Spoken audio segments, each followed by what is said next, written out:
ready to achieve great heights? Then you're in the right place.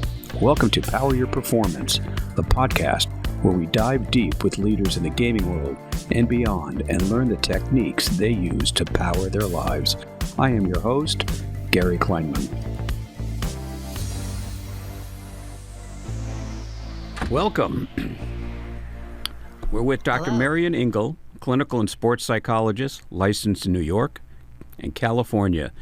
Dr. Engle is a clinical and sports psychologist specializing in kids, families, athletes, and coaches. She's worked with many professional teams, individual athletes, as well as younger athletes, their parents, and coaches.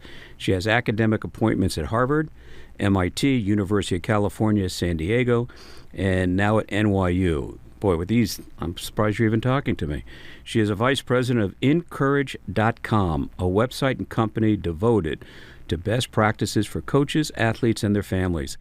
Good morning. Hello. Welcome. How are you? Good morning. It's a pleasure. Now that we got all of our technical issues behind us, let's talk psychology, sports, gaming, health, wellness, nutrition, and everything in between. How's that for something in 30 minutes or less? So where did your first interest in psychology come from? Oh, my goodness. Well, I wasn't going to be a psychologist, actually. And the head of the psychology department asked me if I wanted to do learn how to do some testing with some kids that were at a mental institution. And he thought that I would be good at it. So I said, okay. And the students said things to me like, "Are you a real one?" And I liked them, and I liked the whole process. So I switched graduate schools. I went to Cornell. I studied child development, and I did some clinical stuff there. But basically, I trained to be a research person. So I came to California with my husband and started teaching at UCSD and publishing. And I realized this was really not nearly as much fun as sitting there talking to people. So I retrained and became a clinical psychologist, which is why I think I like doing so many different things. And the sports thing came along because my husband at the time, he'd been an All-American lacrosse player, and he took up ice dancing. And so I know, and I know random, but so when he was at MIT, we were in Boston. We joined the Boston Skating Club, and there were all these skaters, the American champions, who were training, and they were all arguing with everybody, themselves, each other, their coaches. And I was studying to be at that point a research psychologist, and they said, "Well, psychology, just come." So before long, I was putting them on the ice at nationals and internationals, and I thought, "Ooh, I like this too." And then we moved to California, and I started working with the NBA, and anyway, one team after the other, and while I was teaching and then doing my clinical work. So it's been an ongoing, lifelong passion. And then I had children, of course, and then I had to take up the kids' stuff because I didn't like what the coaches were doing. So I've been obnoxious for a really long time. No, I think I said this to you when we first spoke several weeks back, that all these organized sports seem to be great organizations for orphans, right? If you can get the parents out of there, then the kids have fun and they learn and they develop and what have you.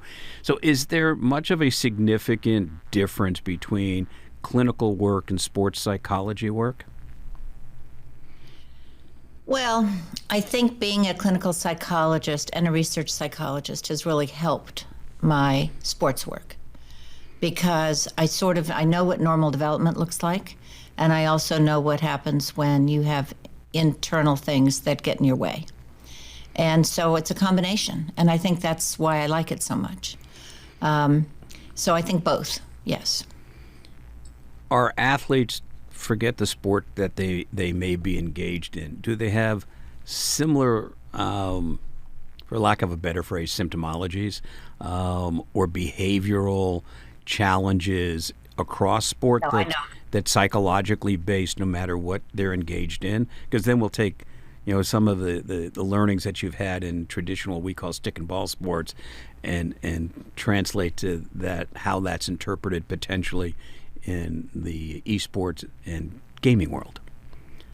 So, kids are born with their own personalities, right? So some people have troubles with anger management.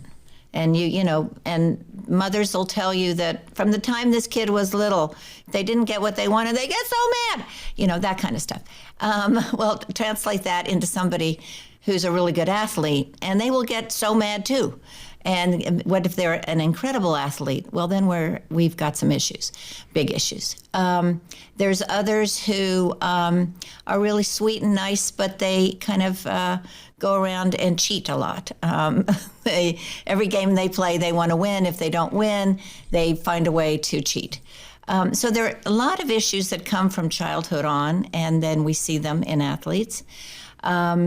And then there's it's so complicated because basically I feel like kids want to be good, they want to be loved, they want to be appreciated. And some of them really are very good at just motivating themselves from themselves. And others, maybe they're waiting for a parent to tell them what to do, and then they hate the parent for it. There's so many dynamics that happen. And I think it is a rare bird of a kid who can become an excellent athlete and also a happy person. And trying to find that balance is very important, because they have a whole life to live. And I feel like a lot of times I need to be in that space for them. Because they are not doing as well. I mean, nobody ever calls a psychologist in when they're doing really well. They should. Right. They should. They should. That's a good But they point. don't. But as soon as they start to fall apart, that's when you get called in. Well, And that so- makes sense, right? I guess it does. It's a little frustrating because sometimes when I fix a team, it's like they say, thank you, bye. And I was like, no, let's keep it up. This is really going well. Don't stop now. But they all stop. And that's true for athletes too. But when you have somebody who's really becoming dysfunctional in their ability to perform, that's a really good time to sit down and really stop and think and find a way to find peace inside yourself and then find a way to move on.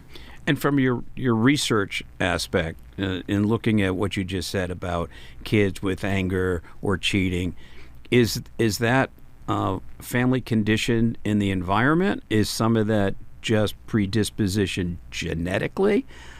Is it a mixed combination? Because, I've got 3 kids and they're all different. They're all different. People used to be told it's all environmental. It's all, the kids come in, they're perfect, and it's you screw them up. It's not true, and you know that from your own children. Yeah, well, there's no question that's not true. They're They'd make the argument that that's true with the parents. Well, yeah, of course. Of course. But when you have a kid who has some issues with some of those things, how the parents deal with it. I mean, I have a lot of parents who laugh and think it's really funny and cute. Well, believe me, they won't think it's so funny and cute when, the principal calls them. So, it's important for parents in a very loving way to try to redirect. And with your work with professional athletes, do you think that they seek help a little bit later than they should? I mean, is it when it manifests itself as an intrusion in their life, being success, interfering with interpersonal relationships off court, off field, that they would have been better off prophylactically, so to speak, getting tools to help? What do you think? Of course it'd be better. Of course it'd be better. It's just... in the U.S., we don't have as much stigma as there is in the rest of the world about going to a psychologist. But there is this feeling about, why should I need it? I can do it myself. I can talk to my friends. My friends. I love to talk to my friends. They can help me. Well, really, yeah, they can be understanding, but it's like being a really good athlete, you've got to work at it, and you've got to have somebody who really knows how to help you learn it. And is that a gap in early education, so to speak, or early sports, is that is not incorporated into protocol?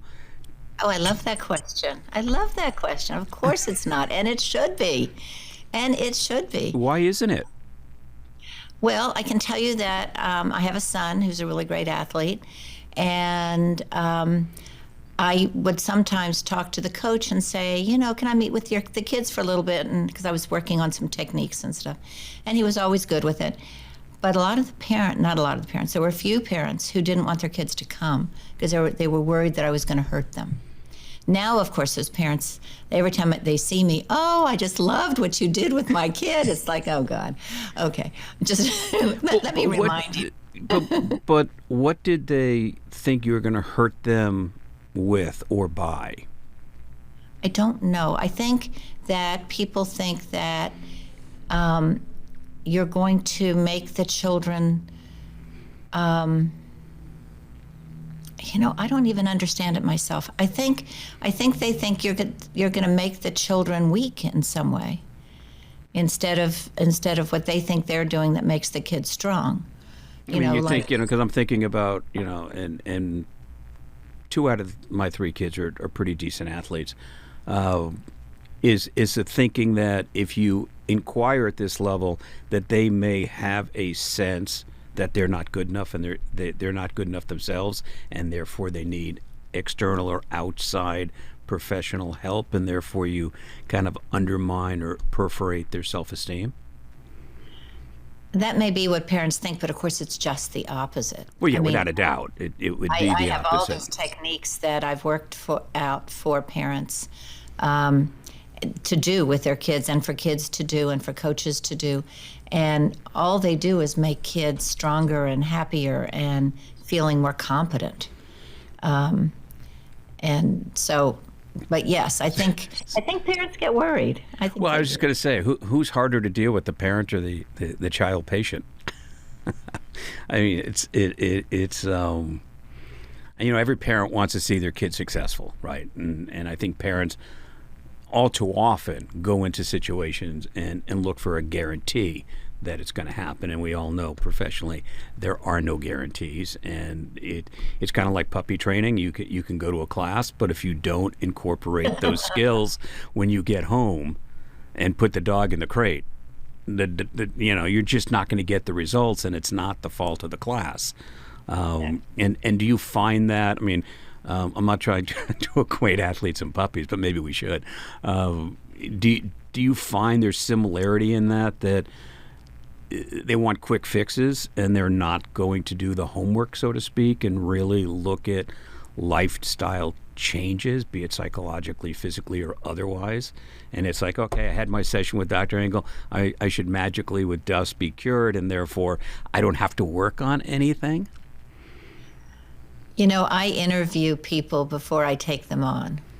And if I don't think they're going to work at it, it's not worth my time either. Well, that's true too. I mean, and as a professional, right? You do. It's kind of cruel to say, but when you're busy, you want to make it work. And there's some families who, yes, it's just like that. Fix them for me, and of course I can't fix them for you, but I can fix everybody together if you'll all work together, and that can then work. And yes. Have you found with, because in families where one child may be athletically more successful, not superior necessarily, but more successful, that the dynamic in that family for the less successful athlete also impacts your work? Talent is an interesting concept, right? Sometimes the kids who are the most talented athletes are the ones who, I have one right now, who is an incredible golfer, incredible. She could be on the tour, and she's now announced that she's not going to play anymore. Well, her parents pushed her for a long time, and when kids get to be, 17, they want to make their own mind up. Right.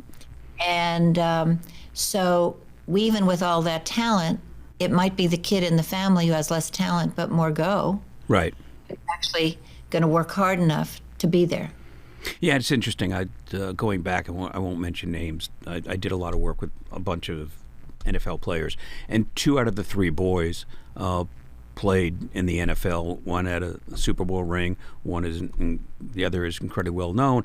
They would both tell you that the best athlete in the family is the one that's working at a supermarket, because Yes, he just couldn't, for whatever that dynamic is. And this was long before your specialty and your skill set was necessarily around to help. I mean, those are the days in the NFL where there was no health, wellness, and nutrition. That here's a Percocet, go back on the field. Okay, fine, your ankle's broken. You have 2 ankles, right? Kind of thing. And that's kind of, an interesting dynamic, not only from the athletic endeavors and success, but just the interpersonal relationship of the siblings as a result of that. And then parents get involved, and it's kind of interesting, and it is a lot of your work, and we'll pretty soon start talking about some of the issues that gamers face, and you can give some top level advice of how they cope with some of these things. Where's the first place to start when somebody reaches out to you? Is it because they've got this block of success? They have a fear of failure. It's that old thing. Is it a fear of failure? Is it a fear of success? Is it trust? Is it afraid of the competition around them? Is there a commonality of what's the match that says, I gotta go find Dr. Engle and talk to her because this isn't working? It's usually because they're starting to lose. I see a lot of tennis players, and they're not interested in me until they start to lose. Yep. And when they start to lose, I don't mean to interrupt. When they start to lose, do they look at that as they're starting to lose not because of their physical skill set, but their mindset is such that it's defeating? Yes, and oftentimes if they're under 22, it'll often be a parent or a coach who calls me, and so the thing that's cute is that I will treat some kids who are playing in a certain league or something, and then another one will tell their parent to call me, and I'll get the call that says, my kid said I need to call you.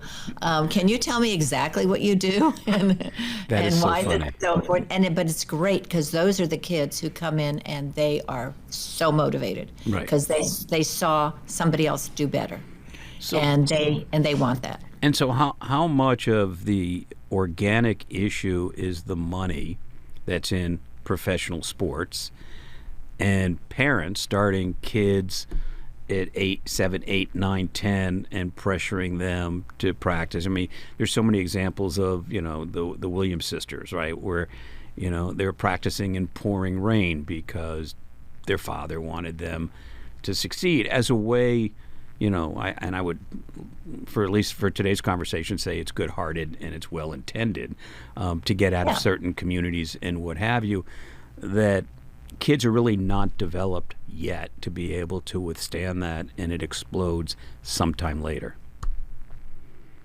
Well, the thing I like about the Williams sister story is that he insisted that they do well at school too. Okay. And what bothers me now is we have a lot of parents who push their kids into athletics, and they let them be homeschooled. They do, a lot of skaters are like this, and they really give up everything for the sport.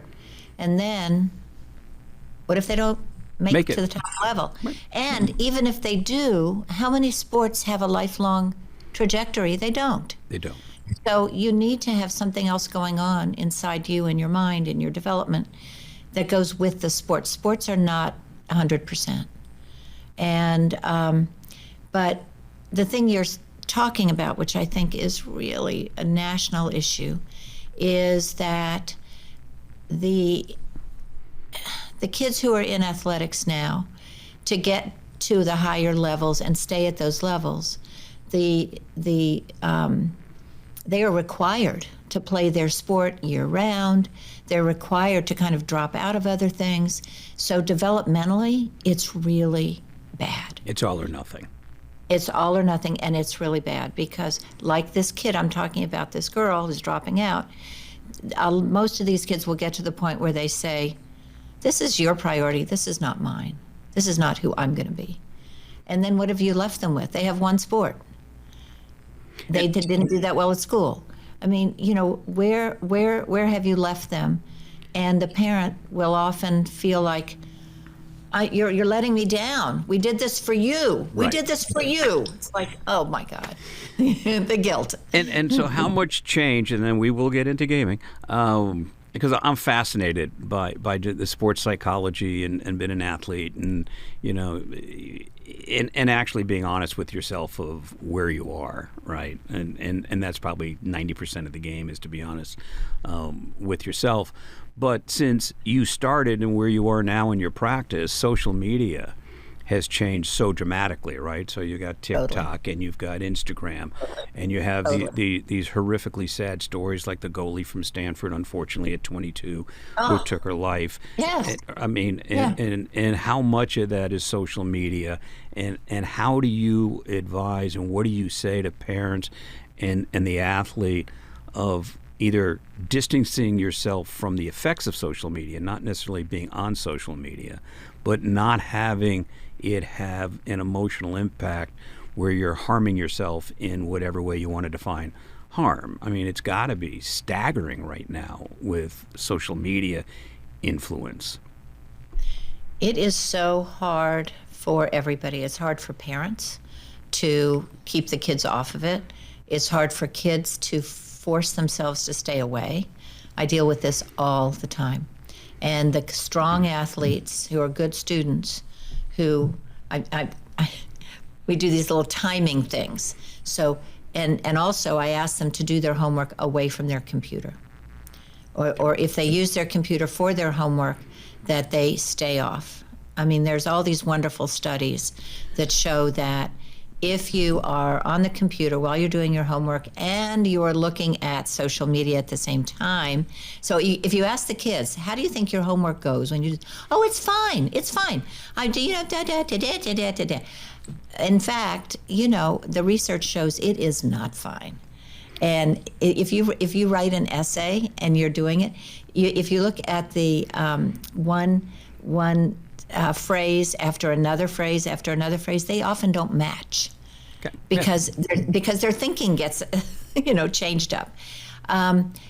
So just take that and put that into the psychological side of who likes me, who doesn't like me, who believes in me, and that poor athlete. I mean, I don't know much about her history, but it breaks your heart, and you think, where were her friends? Did she have friends? Where were the people who understood what was happening to her and tried to support her? Did that happen? You know, it doesn't always happen. And, you know, I live in California and in New York. In New York, by my office, I see parents holding their child's hand, walking them to school, and the other hand, they're on their phone. Yeah. And they're texting and they're doing all this stuff. And I think, what does the child think? That thing is more important than talking to me? Right. You Well, know, so go we to have any these- restaurant, doctor, and you see families with a kid on an iPad, mom on her Yes. phone or dad on her phone, and That's you go, right. That's right. why are you at a restaurant? I mean, it's Right. mind-boggling. Where is the whole concept of relationships? And those relationships are what save you. So if you don't have them right, yes, you can fall apart. You know, it's interesting what you say. You know, this young girl at Stanford who's just, you know, no different than all the other athletes. You say where they're friends.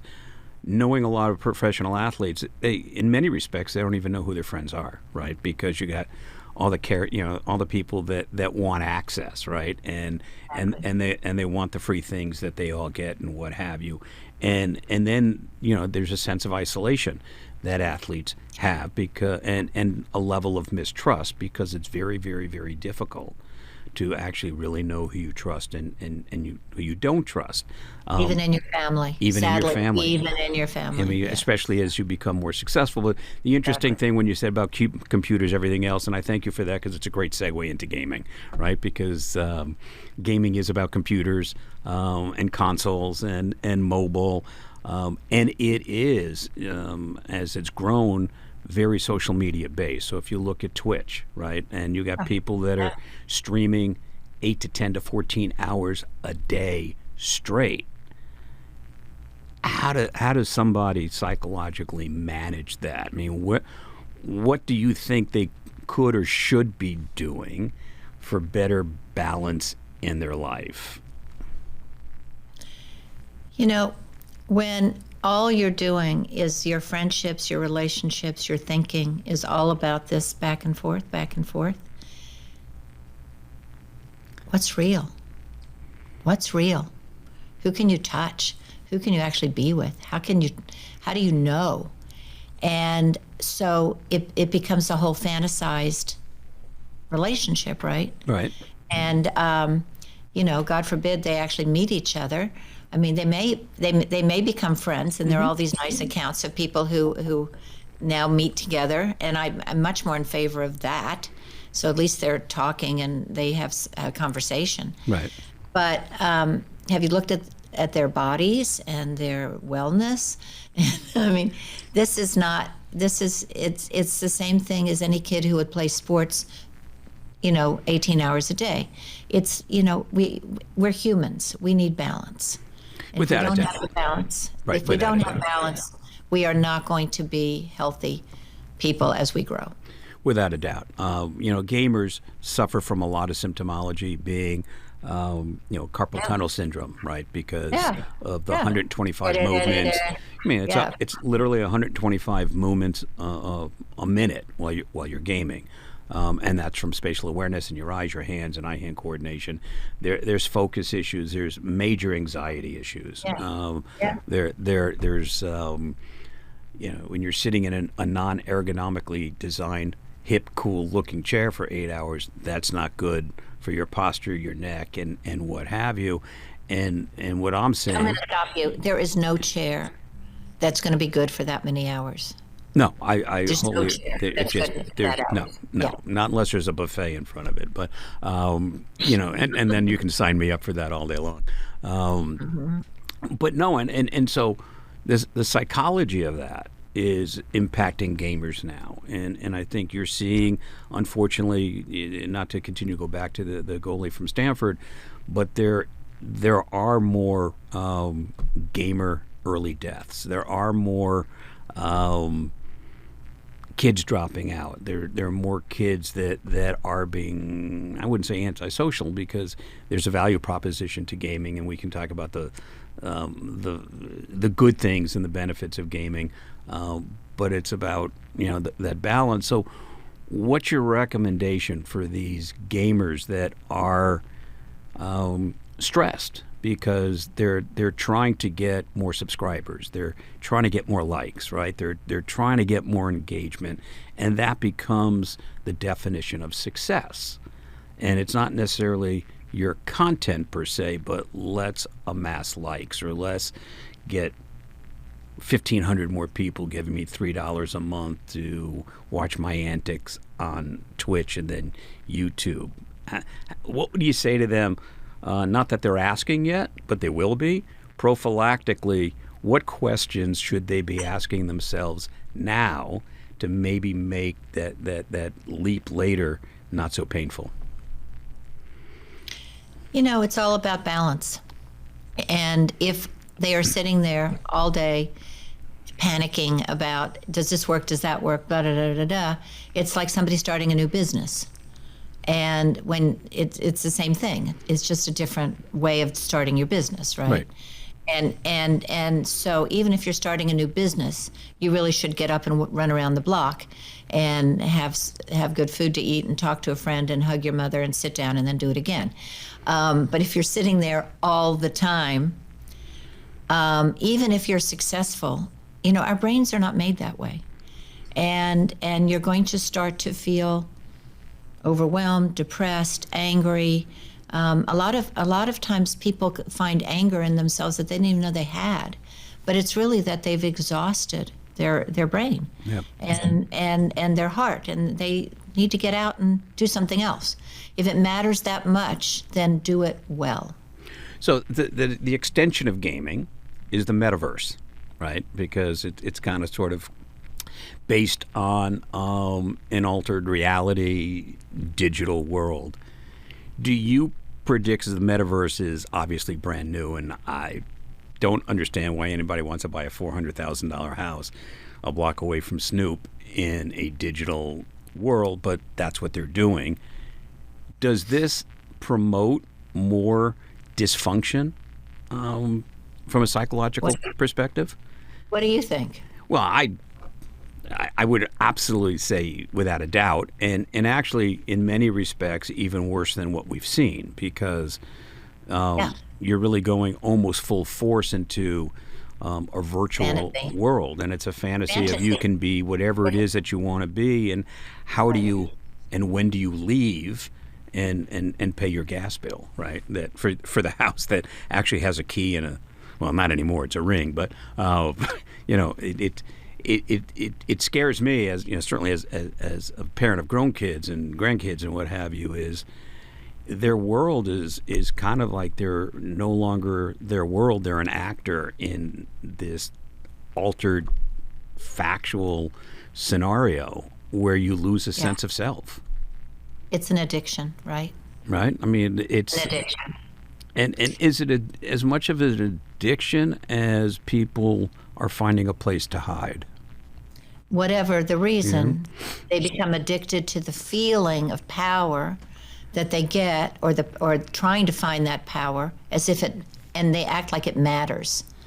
But what you're pointing out is it doesn't matter, and yet you've got to pay your bills. You really, hopefully, will have a relationship with people, but this is like a whole other place. And if you're not getting your pleasures in other ways, you're not going to graduate school, or you're not getting jobs that you like, or you're not training in some place to become something else that you can actually have as a real job. This is an amazing fantasy world. Well, yeah, and we talked about this when we spoke several weeks ago. The example I gave you in the change in the family dynamic was this 14-year-old kid that won the Fortnite tournament on a Saturday night, and he won, I think, $3 or $4 million. Pretty significant for a 14-year-old. A lot more than I made when I was 14, right? Or anybody. Right, Yeah. and media picked up on that, and I think the story was not that he won the $4 million on a Saturday night, but what happened Sunday when he's sitting at the dining room table and mom says, "Did you do your math homework?" And he goes, "No, I won $4 million. I just paid dad to do it." That the whole entire family dynamic has changed, and it for me, I mean, it seems like we've gone very far. We're not going to go back. If anything, that is going to go faster and faster and faster, and I hope that professionals like you help more and more people before it's an issue, so that we can reduce the harm that seems to be happening from the pressure. What percentage of gamers are actually making money? Not a lot, because if you look at the 3 billion people that game every day, it's a very small percentage that actually are competing for dollars. So the bulk of gaming are just people gaming with their friends, and yes, they want to beat them, but they're not making the $250,000, $300,000 a year, just like the Twitch streamers and creators. It's a small percentage that make the big money that we hear about, and therein also lies the problem, right? So you've got someone who says, well, I'm going to stream for 8 hours, I'm going to make $250,000, and then they stream for 8 hours and they don't know why they're not Ninja or some of the other popular streamers, and it's one of those things from a marketing perspective. Clients used to say, we just want you to create buzz. Well, you can't. Buzz kind of happens. It goes viral for reasons that you never know. And I think, and that's a dynamic. So no, it's a small percentage. And if they did win once in a tournament, the odds of that happening are slim and none. Like it is in the bulk of professional golfers don't win 15 tournaments. they may make a lot of money and what have you, but they don't win that many tournaments. So it's fascinating. Our time went really fast. I've dealt a lot with golfers, and the number of people who play golf who then become great golfers is like very tiny. Oh, no question. Yes. I am playing with 4 of my buddies, actually 6 of them next week in Vegas, and I can assure you, we all think we're better than we are. Thank you for your time. I love the conversation. My pleasure. My pleasure. There's so much more that we can talk about. Maybe we'll do session 2 in another month or 2. But Dr. Engle, thank you. inCourage.com for those that want to go check it out. Great platform. And again, thank you. Thank you so much. All right. You stay well. Goodbye. Okay. Thank you. Bye. Thanks for listening. This podcast is part of the MAP Esports Podcast Network and produced by Innovation Media Enterprises. Please be sure to leave us a review and follow us on your favorite podcast player.